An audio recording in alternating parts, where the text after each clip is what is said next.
ဒီကောင်မလေးကမွေးကလေးကအသက်80အရွယ်ဖွားကြီးရုံနဲ့မွေးဖွားလာခဲ့ပါတယ်။သူ့မျက်နှာကထူးဆန်းလို့မိဘအရင်းတွေကတော့ကန်းချီမှာပစ်ထားခဲ့ကြတာပါ။ဒါပေမဲ့ကန်းချမာကသူမကိုအဲ့ဒီမှာတင်ရက်တက်မသွားစေခဲ့ပါဘူး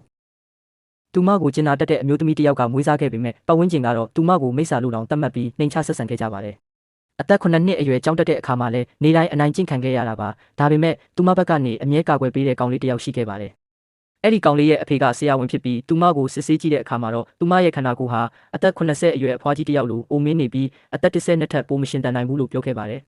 ။လူတိုင်းကသူမကိုတေတော့မယ်လို့ထင်နေကြချိန်မှာထူးဆန်းတဲ့အဖြစ်အပျက်ကြီးဖြစ်လာပါတယ်။သူမဟာတေမသွားတဲ့အပြင်တစ်နေ့ထက်တစ်နေ့ပိုပြီးနုပြိုလာတာပါ။သူမအသက်18နှစ်ရောက်တဲ့အခါမှာတော့အရန်ကိုလှပတဲ့မိန်းကလေးတစ်ယောက်ဖြစ်လာခဲ့ပါပြီ။အဲ့ဒီအချိန်မှာသူမကိုကာကွယ်ပေးခဲ့တဲ့ကောင်လေးကဆေးကြောင်းတက်ဖို့ဖြစ်လာပြီးသူမရဲ့ယောဂါကိုကုပေးမယ်လို့ကတိပေးခဲ့ပါတယ်။